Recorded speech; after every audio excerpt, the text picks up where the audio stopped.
Assalamualaikum warahmatullahi wabarakatuh. Hai semua, kami di sini akan mereview materi perkuliahan mata kuliah Bahasa Inggris yang diampu oleh Miss Aprilia Susanti. Saya Uyun Fauziah yang akan mereview materi Introduction. Saya Vina Rodatul Janah akan mereview materi tentang daily activity. Saya Siti Nur Zulaika yang akan mereview About Family. Saya Siti Nur Afifa yang akan mereview Job and Occupation. Saya Vika Lulu Febriani yang akan mereview About Interview Job. Introduction. Apa sih introduction itu? Pengenalan atau informasi pribadi yang digunakan memperkenalkan dan memberitahu identitas dan informasi tentang diri sendiri. Bisa tentang nama, agama, umur, alamat, sekolah, pekerjaan, keluarga, dan lain-lain. Nah, sekarang kita mulai dengan belajar memperkenalkan diri di dalam bahasa Inggris. Yang pertama yang harus kita lakukan adalah kritik atau sapaan. Kita bisa menggunakan hi, hello, atau hey, tergantung formal dan informalnya ya. Kemudian kita bisa menyebutkan nama. Contohnya, I'm Uyun atau my name is Uyun. Selanjutnya kita bisa menyebutkan umur kita seperti I'm 19 years old, I'm 17 years old. Seperti itu ya. Selanjutnya kita bisa menyebutkan nasionalitas kita. Contohnya I'm Indonesian kalau kita orang Indonesia. Next kita bisa menyebutkan origin. Origin itu aslinya kita tuh orang mana. I was born in Bojonegoro. Aku lahir di Bojonegoro. Contohnya seperti itu. Selanjutnya kita bisa menyebutkan profesi kita. Contohnya kalau kita murid, I'm a student. Kalau teacher, I'm a teacher. I'm a doctor. Jangan lupa menambahkan artikelnya ya. I'm a bla bla bla. Setelah itu kita bisa menyebutkan location. Location itu sekarang kita tinggal di mana. I live in Bojonegoro. Gitu ya. Kemudian yang terakhir kita bisa menyebutkan hobi. Cara menyebutkan hobi seperti ini. I like reading, I like listening to the music, I like watching movie, and I don't like running, I don't like cooking, atau semacamnya. Seperti itu ya. Sekarang dilanjut simple present tense. Simple present tense adalah tense dasar yang wajib kita kuasai kalau kita mau mahir dalam bahasa Inggris. Nah, salah satu hal yang penting untuk kita pahami sebelum mempelajari tenses dan semacamnya, yakni kita harus bisa membedakan kalimat di dalam bahasa Inggris. Jadi, di dalam bahasa Inggris itu ada yang disebut kalimat verbal dan ada yang disebut kalimat nominal. Apa bedanya? Kalimat verbal adalah kalimat yang menggunakan kata kerja. Jadi kita menambahkan s setelah kata kerja. Verb plus s. Verb diikuti s jika subjeknya he, she, dan it. Dan jangan lupa kita menambahkan s di kata kerja yang berakhiran ss, ch, sh, x, dan o. Contohnya, she goes to school. Selanjutnya kita masuk ke bentuk negatifnya. Jika subjeknya adalah he, she, dan it, maka kita menambahkan doesn't. Does plus not. Kemudian perhatikan setelah kata go, kita tidak menambahkan s, tapi kembali ke verb 1, yaitu go. Dari kata she goes to school, menjadi she doesn't go to school. Next, kita move ke kalimat nominal. Nominal itu dari kata noun, jadi dia lawan dari verbal atau verb. Karena nominal tidak menggunakan verb, tapi dia menggunakan to be untuk verbnya, sebagai verbnya. Jadi rumusnya S diikuti to be plus adjective, noun, adverb. S plus to be plus adjective, noun, adverb atau ana. Ana itu adjective, noun, adverb. Oke. To be-nya di sini adalah is, am, are, was, were. Di sini seperti itu adalah to be. Contohnya, he is very patient. Dia tidak ada kata kerjanya, maka dia menggunakan to be untuk kata kerjanya. Dari kata he is very patient, to be-nya itu adalah is. Oke, to be-nya adalah is. Kemudian untuk negatifnya, setelah to be, dia langsung saja ditambahkan dengan not. Contohnya tadi, he is very patient. Kalau negatif menjadi he is not very patient atau isn't very patient. Selanjutnya kita masuk ke penggunaan simple present. Simple present bisa kita gunakan untuk menyatakan rutinitas sesuatu hal atau kegiatan yang dilakukan secara berulang-ulang. Yang kedua, simple present bisa kita gunakan untuk menyatakan fakta, kebenaran yang diakui oleh semua orang. Yang ketiga, simple present bisa kita gunakan untuk kalimat perintah atau larangan, atau bisa disebut juga dengan imperatif.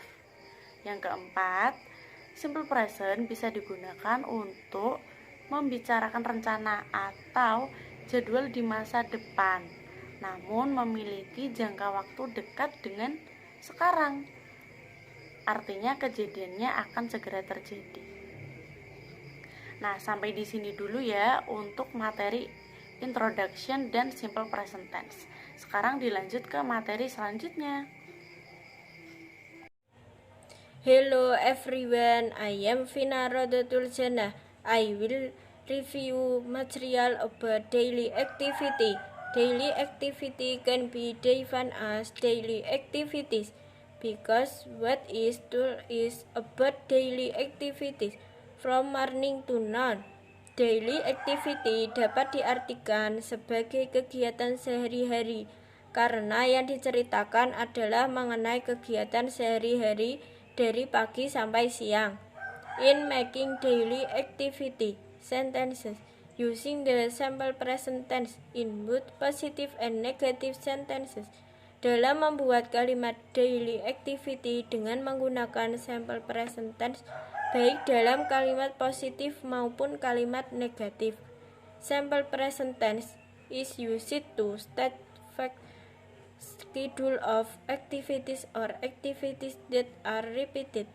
Simple present tense digunakan untuk menyatakan fakta, jadwal kegiatan atau kegiatan yang berulang-ulang. Positive simple present tense sentences use verb 1 or to be, am, is if the subject is in the third person singular, he, she, and it, then verb 1 must be added with the ending as. For example, he eats, she goes, and it seems. Examples of positive sentences: I always go to the market. Kalimat positif simple present tense menggunakan verb 1 atau to be, are, am, is kalau subjeknya orang ketiga tunggal he, she, and it, maka verb 1 harus ditambah dengan akhiran s. Misalnya, he is, she goes, and it seems. Negative sentence is a form of declarative sentence in the sense that this sentence provides information that is considered true. Negative sentence are usually formed by ending the word not after the auxiliary verb. For example, does not can be changed to shorter by using does not. Kalimat negatif adalah salah satu bentuk kalimat pernyataan dalam arti bahwa kalimat ini memberikan informasi yang dianggap benar. Kalimat negatif biasanya dibentuk dengan menambahkan kata not setelah kata kerja pembantu. Seperti does not. Number in English is divided into two kinds, namely cardinal number and ordinal number. Cardinal number is a number that refers to the mass or number of an item, such as 1, 2, 3. Number dalam bahasa Inggris dibagi menjadi dua macam, yaitu cardinal number dan ordinal number.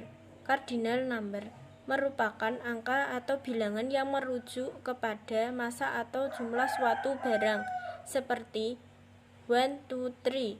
Ordinal number merupakan angka dalam bahasa Inggris yang berupa tingkatan urutan, peringkat, tahapan, atau menunjukkan posisi sesuatu dalam daftar suatu hal, seperti ke-1, ke-2, ke-3, ke-4, dan seterusnya.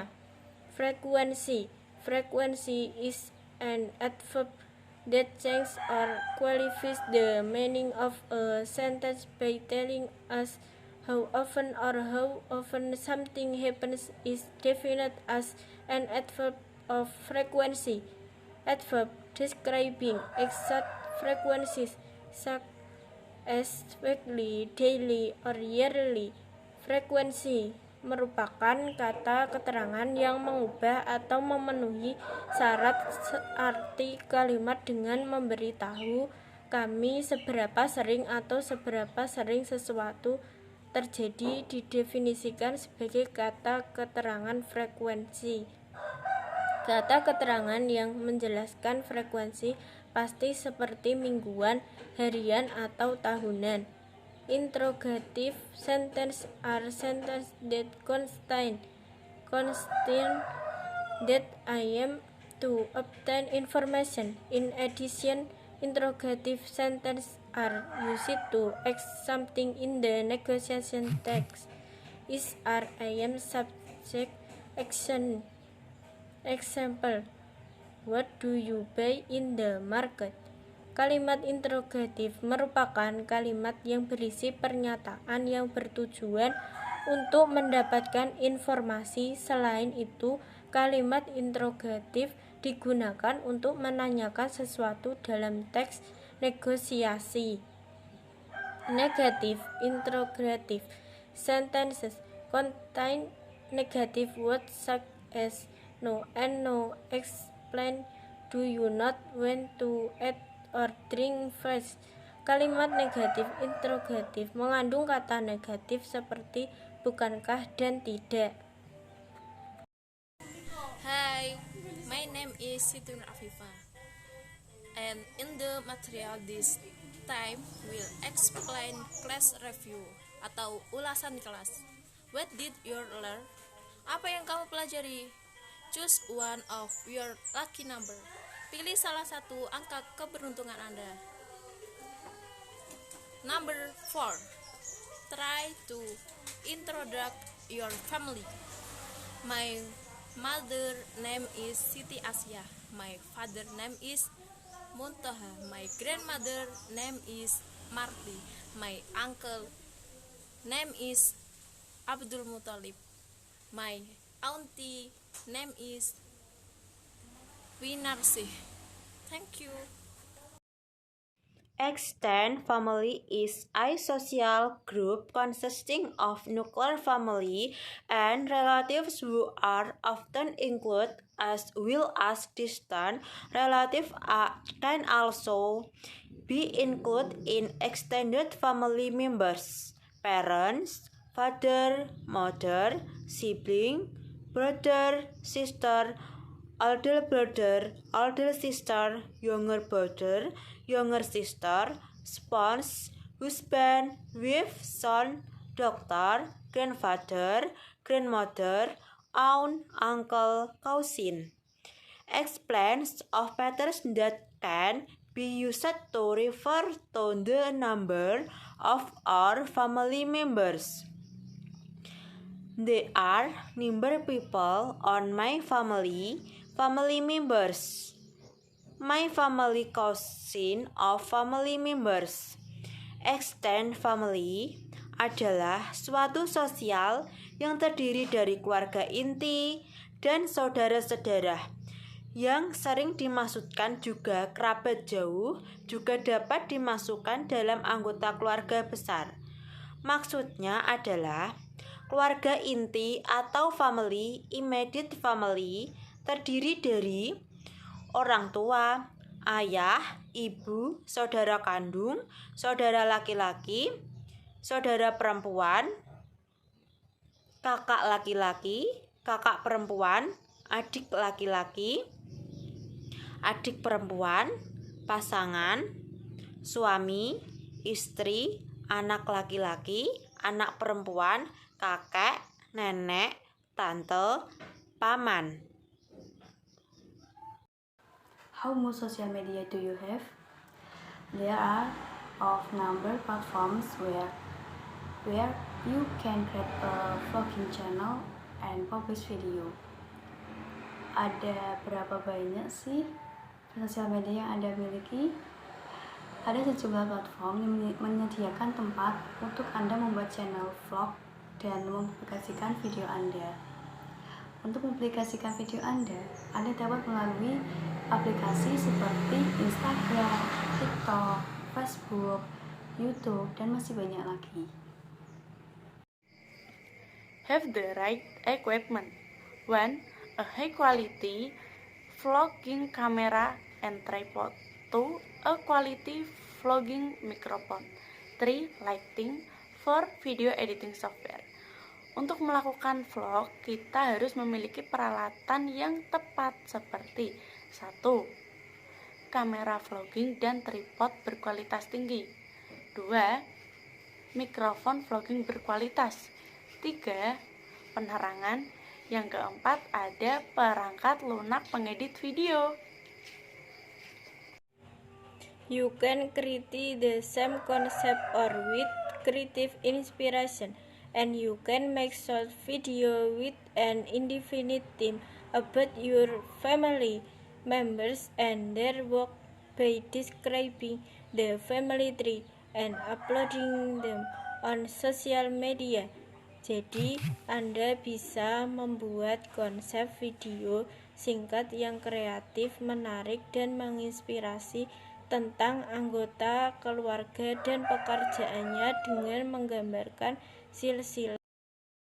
At this meeting, I am Siti Nur Zulaika. I will review material about family.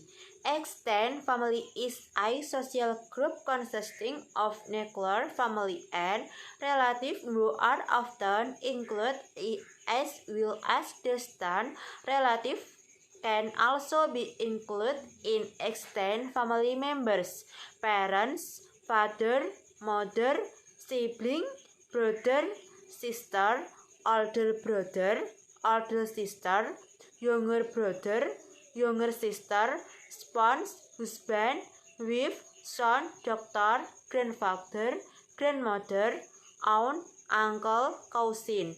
Expand of patterns that can be used to refer to the number of our family members. There are number people on my family members. My family consists of family members. Extended family merupakan suatu sosial yang terdiri dari keluarga inti dan saudara-saudara yang sering dimasukkan, juga kerabat jauh juga dapat dimasukkan dalam anggota keluarga besar.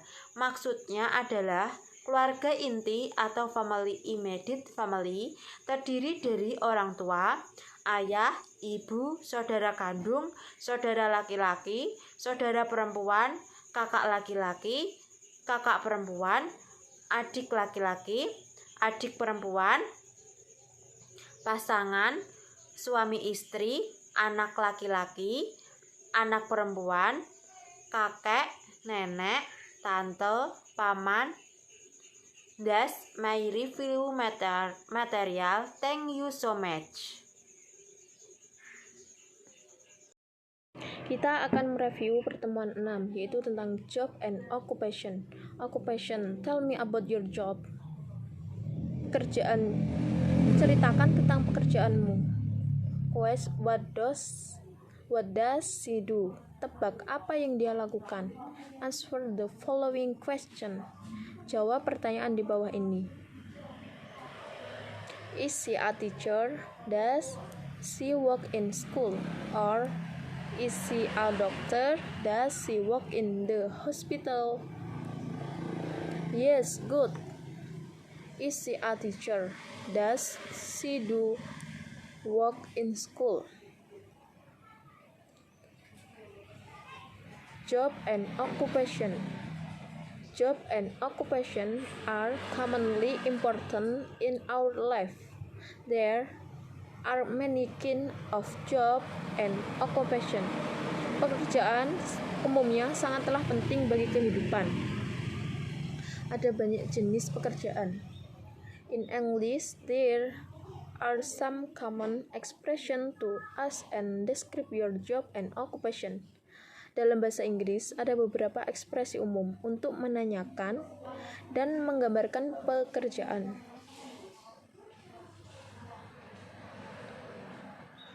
Silahkan simak video di link YouTube yang sudah tertera, dan setelah menonton, apa yang kalian dapatkan dari video di atas. Selanjutnya, what his job? I work in police office. I work for public and safety service.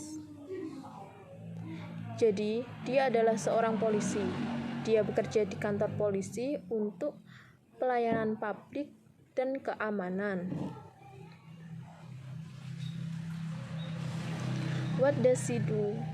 She work in online platform or social media. Some kind of occupation. Ada banyak jenis pekerjaan seperti doctor, teacher, farmer, singer, and author. Selanjutnya yaitu grammar corner atau preposition of place. Preposition of place is a preposition which is used to refer to a place where something or someone is located. There are only 3 prepositions of place.